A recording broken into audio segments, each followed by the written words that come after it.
Isa kang karapat-dapat na kalaban. Ang kaso lang, alam nang magiging resulta nito. Sa katunayan, may kakayahan ako magpagaling.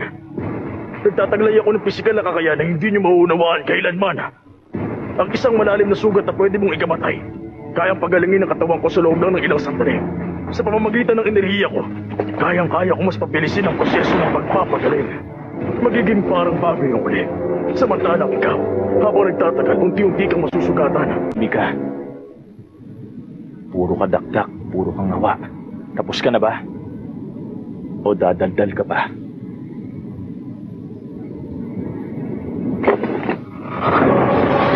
Hindi pa ako tapos!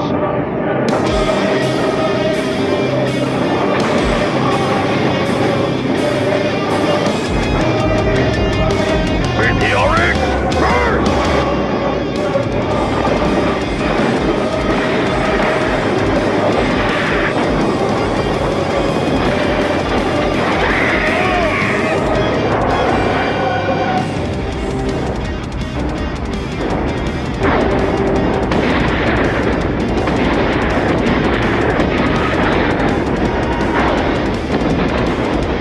Nagiging isang umiikot at matitigwal sa enerhiyang lumalabas sa katawan ko.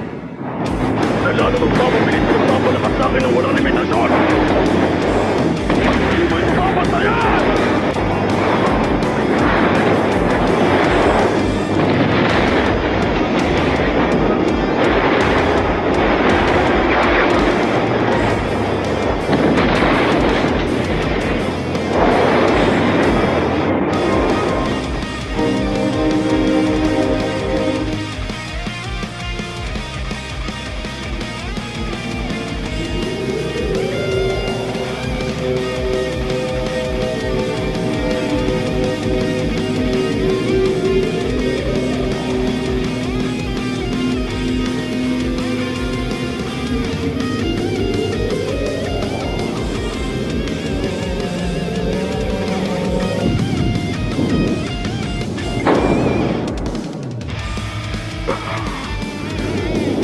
Matinding stress sa katawan ang nakukuha ko sa tuwing ginagawa kong bagay ito.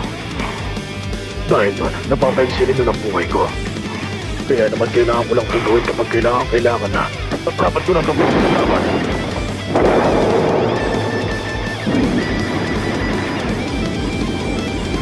Nayayanig na! Mukhang nagagawa mo na. Iba ka talaga at sumaki.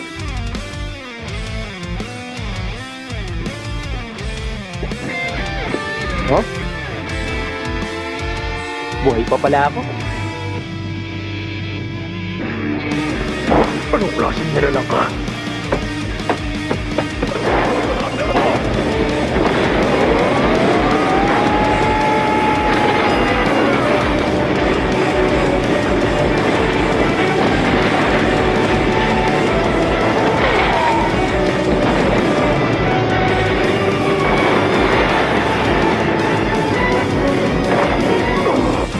Tama, ganun nga, Saitama.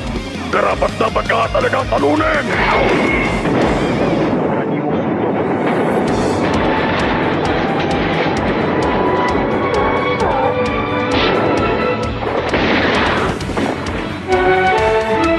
Tatalunin kita! Ilalabas ko lahat ng enerhiya mo! At kapag ginawa ko yun, magkasama kayong sasabot nitong planeta.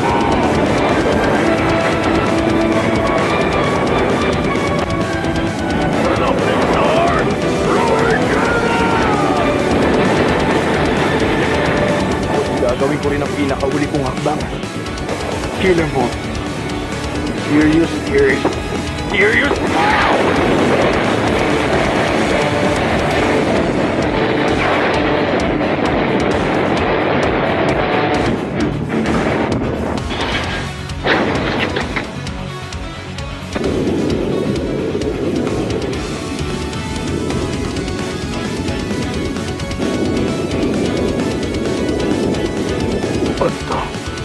Tatalo na ba ako? May mali ka pa rin? Malakas ka nga talaga. Iba ka.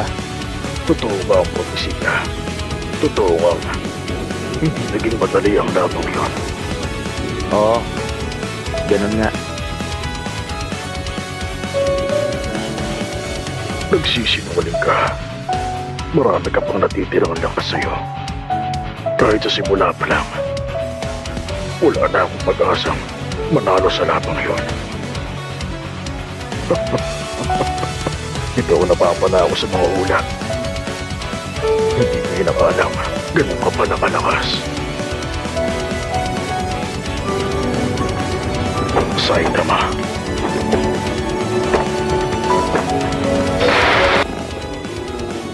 Noong araw na yon, nabura sa mapa ang buong syudad ng CTA. Yung pagdating ng mga alien at pagkabura ng CTA, nakaukit na yun sa kasaysayan at matagal yung pinag-usapan.